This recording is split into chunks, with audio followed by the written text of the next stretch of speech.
உலகெங்கும்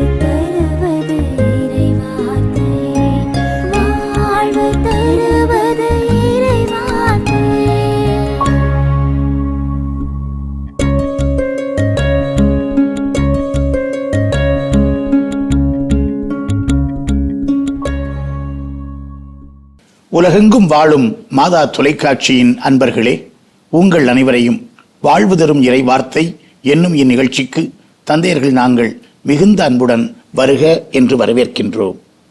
அன்புமிக்கவர்களே, இன்று நம் ஆண்டவர் இயேசுவின் தூய்மை மிகு திருவுடல் திருரத்த பெருவிழா, கிறிஸ்துவின் திருவுடல் திருரத்த பெருவிழா, நற்கருணை பெருவிழாவினை நாம் இன்று கொண்டாடுகின்றோம்.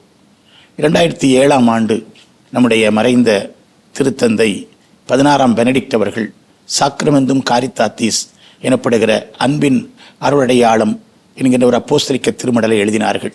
அந்த மடலிலே நற்கருணை பற்றி 3 கருத்துக்களை முத்தாய்ப்பாக அவர் வைக்கின்றார். முதலாவது, நற்கருணை நம்பப்படல் வேண்டும். 2வது, நற்கருணை கொண்டாடப்படல் வேண்டும். 3வது, நற்கருணை வாழ்வாக்கப்படுதல் வேண்டும்.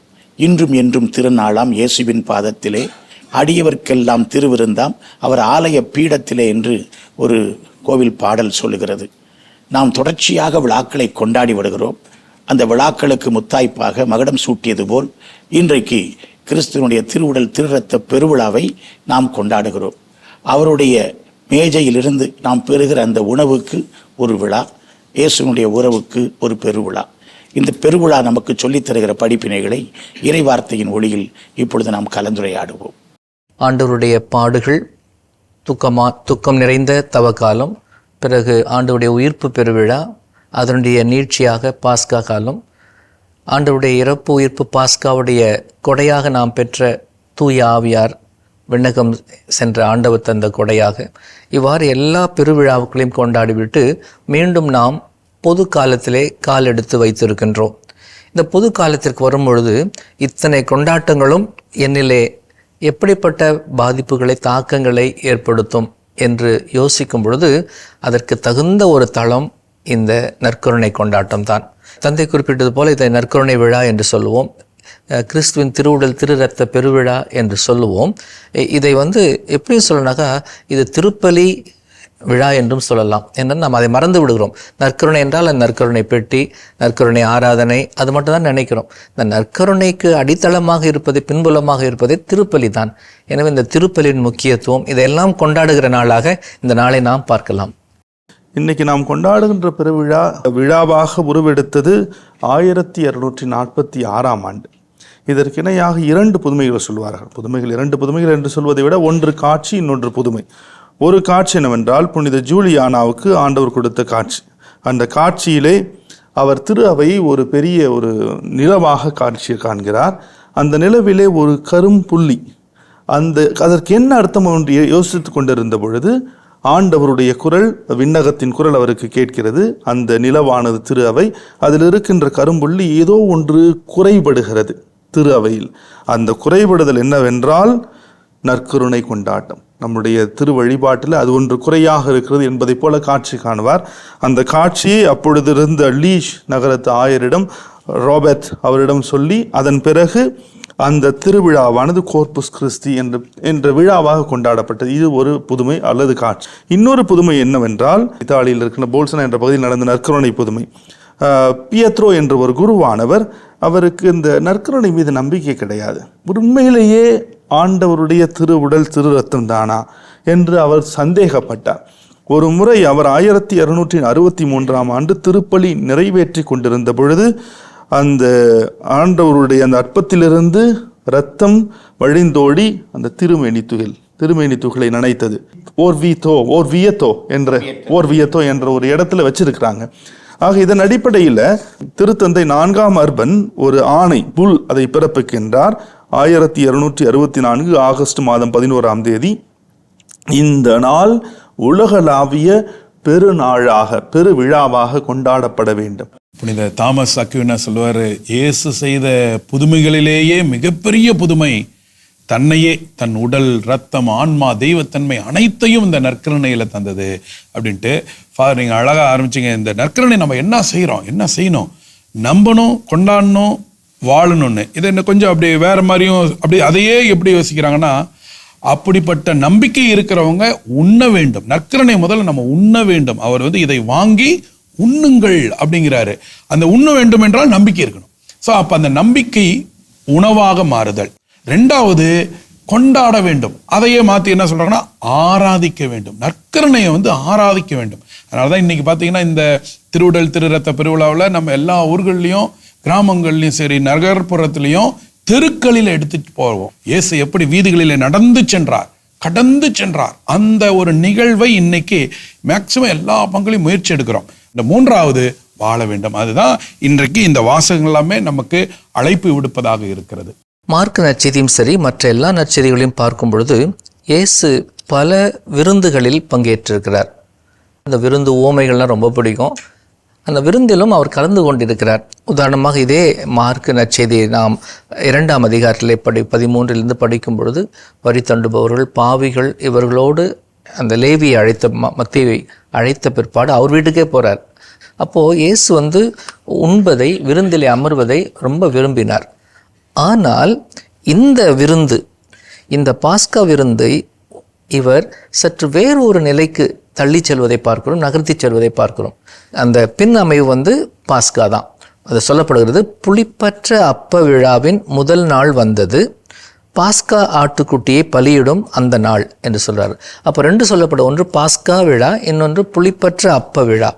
யூதர்கள் துவக்க காலத்திலே நாம் பின்புலத்திலே பார்க்க வேண்டும் என்றால், விடுதலை பயணம் 12ஆம் அதிகாரம் 6 முதல் 15 வரை இந்த இறுதி ரா உணவு, 2 இறுதி ரா உணவு நம்முடைய விவிலியத்திலே பார்க்கிறோம். பழைய ஏற்பாட்டிலே 1 எகிப்தினுடைய இறுதி ரா உணவு, புதிய ஏற்பாட்டிலே ஆண்டவர் இயேசுடைய இறுதி ரா உணவு. 2 ரா உணவுகள், ரெண்டுமே மிக தொடர்புடையதாக பார்க்கின்றோம். அந்த பின்புலத்திலே அந்த பாஸ்காவை அவர்கள் கொண்டாடினார்கள். அப்போ பாஸ்கா விழா என்பது என்ன, இந்த புளிப்பற்ற அப்ப விழா என்பது என்ன என்பதை நாம் புரிந்து கொள்வது நல்ல. ஏனென்றால் இந்த பாஸ்கா விழா என்பது கால்நடைகளின் முதல் ஈற்றை, முதல் கால்நடை பெற்றெடுத்ததை ஒப்பு கொடுப்பது பாஸ்காவாக இருக்கும். இந்த புளிப்பற்ற அப்ப விழா என்பது நிலத்திலே விளைந்த அந்த முதல் கனியை ஒப்பு கொடுக்கிற விழாவாக இருக்கும். அப்பொழுது இது 2 விழாவும் பிரித்து கொண்டாடினார்கள். ஆனால் பிற்காலத்திலே 2 விழாவையும் இணைத்து கொண்டாடினார்கள். பாஸ்கா கொண்டாடிய பொழுதே அந்த புளிப்பற்ற அப்ப விழாவும் கொண்டாடினார்கள். ஏனென்றால் பாஸ்கா கொண்டாடும் பொழுது பயன்படுத்தப்படுகிற அப்பம் புளிப்பு இல்லாததாக. ஏனென்றால் புளிப்பு என்றாலே பழையது, அந்த ஈஸ்ட் என்பது, அந்த பழையது சேர்த்தால்தான் இந்த புளிப்பு அடையும். பழையது எங்கிருந்து வரும், அந்த அடிமை நாட்டிலிருந்து எடுத்தால்தான் இந்த பழையது வரும். நீ உண்பது புதிய உணவு, புதிய வாழ்க்கைக்கான உணவு. எனவே அந்த பழையதை சேர்க்கக்கூடாது என்பதாக தான் அது மட்டுமல்ல, புளிப்பு ஏற்றுகின்ற அளவுக்கு பொறுத்து கொண்டிருக்கிற கால அவகாசம் இல்லை. ஒரு விதமான அவசர உணவு இது. கையில் தடியை கொண்டு, இடையில கச்சை கட்டி கொண்டு, காலிலே செருப்பு போட்டுக்கொண்டு வேக வேகமாக சாப்பிட வேண்டிய இது வேக வைக்காத உணவு. எனவே இந்த உணவை நீங்கள் உண்ணும் பொழுது நீங்கள் இந்த புளிப்பற்ற அப்பத்தை உண்ண வேண்டியிருக்கிறது என்று சொல்வார்கள். எனவே இந்த பின் அமைவில் இயேசு பழைய ஏற்பாட்டினுடைய இந்த பாஸ்கா, அதே நேரத்தில் புளிப்பற்ற அப்பம் உண்கின்ற அந்த ஒரு வாரம், அந்த நாட்களை இவர் தன்னுடைய நற்கருணை நிறுவுகின்ற தருணமாக அமைத்துக் கொள்வதை பார்க்கின்றோம். இந்த பாஸ்காவை பற்றி சொன்னீங்க. அந்த பாஸ்காவினுடைய பின் அமைவில் இன்னும் ஆழமாக பார்க்கும் பொழுது, முதல்ல அவர்கள் அந்த திராட்சை ரசத்தை, உணவுகளை ஆசீர்வதித்தார்கள். அதன் பிறகு 4 ரசக்கிண்ணங்கள் இருக்கும், அதை குடிப்பாங்க. முதல் ரசக்கிண்ணம், அதில் இருக்கிற இளையவன் கேட்க வேண்டும், எதற்காக இந்த இரவு நீளமாக இருக்குது. அப்போ பெரியவர், அந்த இதில் பெரியவர் அந்த வரலாற்று நிகழ்வு, விடுதலை பயண வரலாற்றின் விளக்கி கூறுவார். அதன் பிறகு எல்லாரும் சேர்ந்து அந்த ஹாலல் திருப்பாடல் என்று சொல்லுவார்கள், புகழ்ச்சி பாடல்கள் 113 115 வரைக்கும் இருக்கிற புகழ்ச்சி பாடல்களை முதலில் பாடுவார்கள். அதன் பிறகு 2வது கிண்ணம் பருகப்படும்.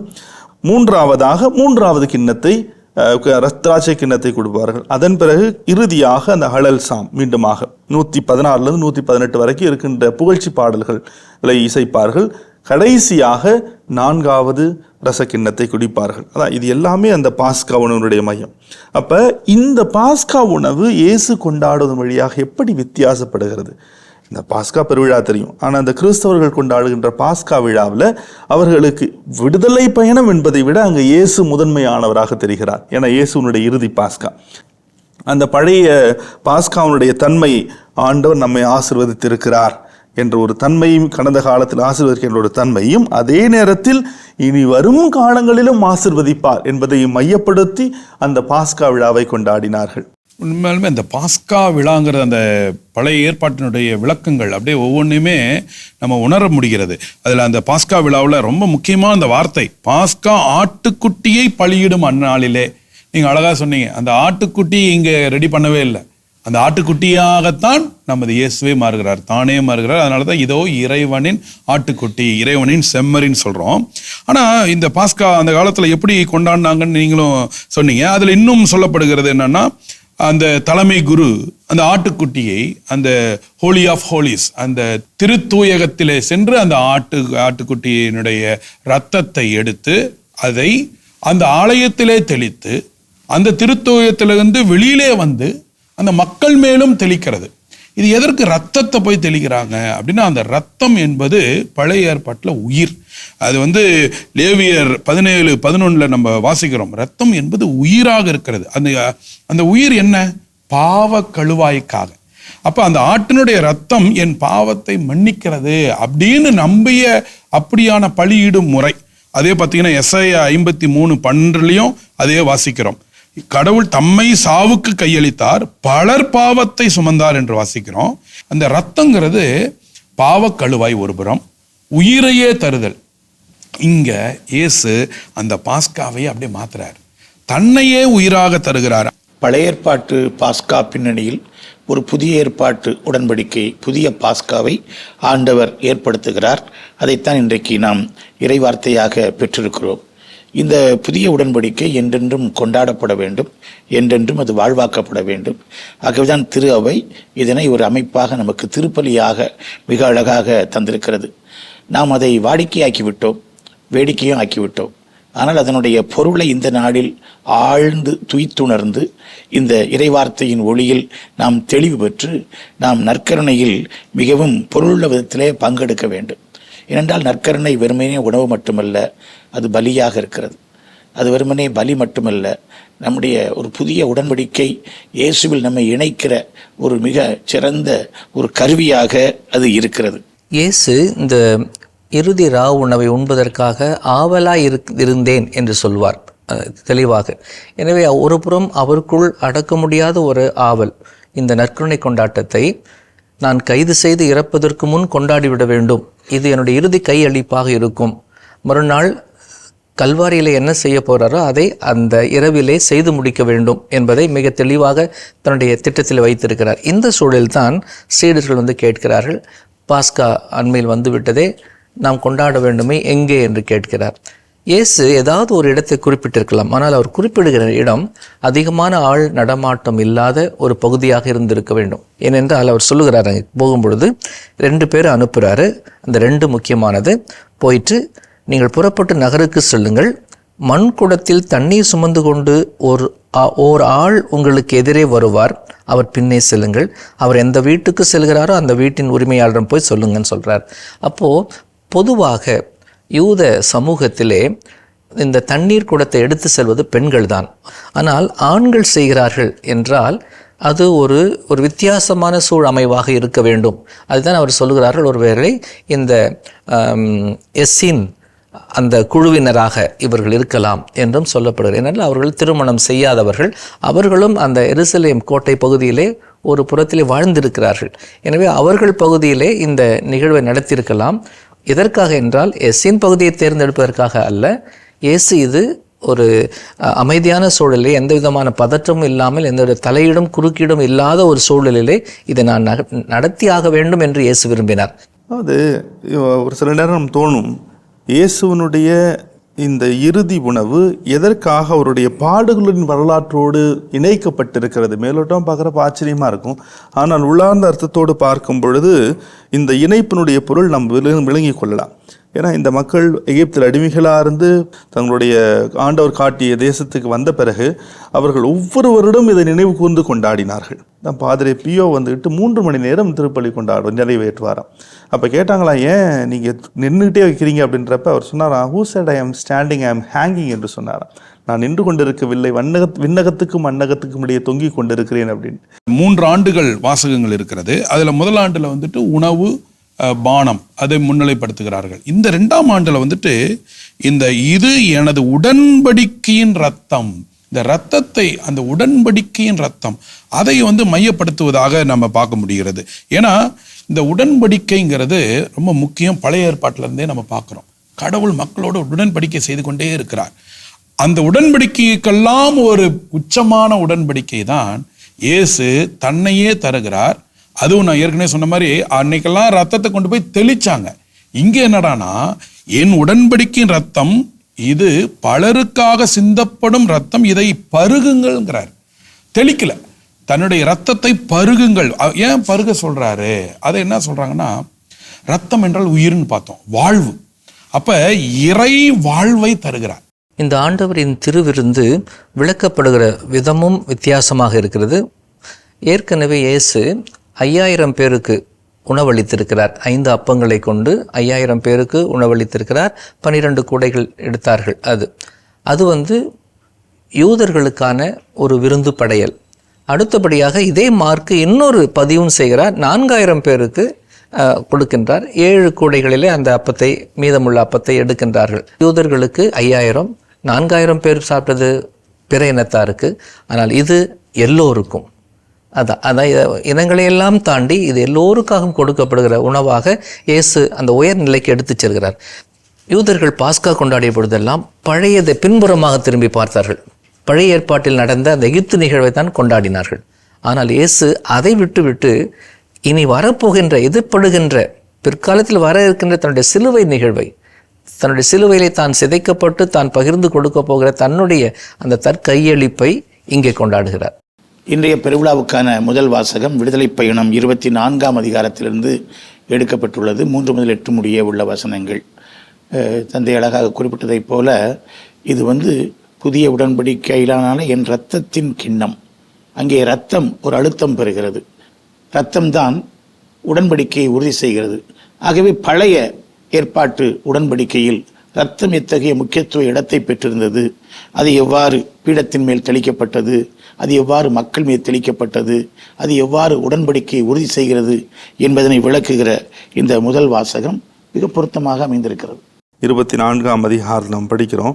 ஏன்னா அந்த சீனாய் மலை அடிவாரத்தில் இஸ்ராயல் மக்களின் வாழ்வில் மிகப்பெரிய திருப்பத்தை ஏற்படுத்தி இந்த உடன்படிக்கை சீனாய் மலை அடிவாரத்தில் நிறைவு செய்யப்பட்டது. உதாரணமாக உடன்படிக்கையை நிறைவேற்றும் முறைகள் 3: ஒன்று கூடி உணவு அருந்துதல், இன்னொன்று எண்ணெய் தேய்த்து குளித்தல், 3வது விலங்கை வெட்டி துண்டாக்குதல் அல்லது ரத்தம் தெளித்தல். இப்போ நம்ம இங்கே பார்க்குறது ரத்தம் தெளிக்கிறது. அந்த ரத்தத்தை எடுத்து ஒரு பாதையை களங்களிலும் மறுபாதையை பீடத்திலும் தெளிப்பார். அதன் பிறகு வார்த்தையை சொல்வார். இந்த மாதிரி மக்கள் பதில் சொல்லுவார்கள், நாங்கள் இனிமேல் ஆண்டவருக்கு கீழ்ப்படிந்திருப்போம். அப்போ அவங்களுடைய கன்சென்ட், அவர்களுடைய ஒப்புதலை பெற்ற பிறகு மோசே என்ன செய்வார்? அந்த மக்கள் மீது தெளித்து இவ்வார்த்தைக்கு இணங்க ஆண்டவங்களோட உடம்பு செய்து கொண்டார். ஏன்னா பீடத்திலையும் தெளிச்சாச்சுப்பா, நீ ஒத்துக்கிறன்ட்ட, அதனால உண்மையிலையும் தெளிச்சாச்சு அப்படின்றது அதனுடைய அடையாளம். பழைய ஏற்பாட்டினுடைய இந்த உடன்படிக்கை சடங்குகள் மிக அருமையாக அமைந்திருக்கும். ஆனால் அதே நேரத்தில் அந்த காலகட்ட சூழலிலே அவர்களுடைய அந்த சமூக நிலைக்கு ஏற்ப அந்த சடங்குகளை அமைப்பார்கள். உதாரணமாக தொடக்க நூல் 17 ஆபிரகாமோடு கடவுள் செய்த உடன்படிக்கை, உன்னுடைய இனத்தை நான் கடல் மணல் போலவும் வானத்து விண்மீன்கள் போலவும் பலுக செய்வேன் என்று சொன்ன பொழுது அது 2 பேரும் உடன்படுகிறார்கள், அதில் சம்மதப்படுகிறார்கள், ஒப்புதல் தெரிவிக்கிறார்கள். அப்போ என்ன செய்கிறாங்க? அந்த ஒரு மிருகத்தை வெட்டி அந்த மிருகத்தினுடைய சதை, அந்த மாமிசத்தை 2ஆக பிரித்து வைப்பார்கள். இந்த 2 பார்ட்டியும் உடன்படிக்கையில் இணைகின்ற 2 பங்காளர்களும் அதிலே நடுவில் நடக்க வேண்டும். அது ஒரு விதமான குருட்டு நம்பிக்கை. அந்த காலத்திலே என்ன அர்த்தம் என்று சொல்வார்கள் என்றால், பாரு, நீ மட்டும் இந்த உடன்படிக்கை நீ ஒழுங்காக கீப்பை பண்ணலைன்னாக்கா, இதுக்கு ஒழுங்காக வச்சிக்கலாம், இப்படி தான் கண்ட துண்டமாக உன்னை வெட்டி போட்டுடுவாங்க அப்படின்ற ஒரு விதமான அச்ச உணர்வு ஏற்படுத்துகிற அந்த காலத்துக்கு திருப்பி சொல்கிறேன். இப்போ இன்னொரு உடன்படிக்கையின் சடங்கு தான் தந்தை குறிப்பிட்டது, ரத்தம். ஏற்கனவே சொன்னது போல லேவியர் 17 11 படிக்கிறோம், 14 படிக்கிறோம், இரத்தத்தில் தான் உயிர் இருக்கிறது என்று யூதர்கள் நம்பினார்கள். எனவே ரத்தம் சிந்தாத பலி இருக்கவே முடியாது என்று எபிரேயருக்கு மிக தெளிவாக சொல்லும். ரத்தம் கட்டாயம் சிந்தப்படும். ஏனென்றால் ரத்தம் என்றால் என் உயிரை கொடுக்கிறேன், என்னையே எனக்கு உயிர் கொடுத்த கடவுளுக்கு என் உயிரை கொடுக்கிறேன். அப்போ என் உயிரை எப்படி கொடுக்குறதுன்னு தெரியுன்னா அந்த ரத்தத்தில் தான் உயிர் இருக்குது. எனவே என்னுடைய ரத்தத்துக்கு பதிலாக ஆடு மாடுகளுடைய ரத்தத்தை நான் கொடுக்கிறேன் என்று ரத்தத்தை பயன்படுத்தினார்கள் உயிரின் அடையாளமாக. அப்போ உயிரை வச்சு நான் 2 பேரும் உடன்படிக்கை செய்கிறோம். சத்தியமாக என் உயிர் மேலே சத்தியமாக சொல்கிற மாதிரி அந்த ரத்தத்தை பயன்படுத்தி அதை கடவுள் இருப்பதாக கருதிய அந்த புனித இடத்தின் மீதும் தூயகத்தின் மீதும் மீதமுள்ள இரத்தத்தை மக்கள் மீதும் தெளித்து இருவருக்கும் இடையே ஒரு விதமான பிரமாணிக்கமுள்ள உண்மை உள்ள ஒரு உறுதிப்பாட்டை அந்த இரத்தம் ஏற்படுத்துவதாக அவர் நம்பினார்கள். இதைத்தான் இந்த முதல் வாசகத்தில் நம்முடைய நற்கருணை விழாவுக்கு அப்போ இயேசு என்ன செய்கிறார் என்றால், இன்றைய நற்செய்தியிலே அவர் வெறும் அப்பத்தை கொடுத்து இது என்னுடைய உடல், ரசத்தை கொடுத்து என்னுடைய ரத்தம் என்று மட்டும் சொல்லவில்லை.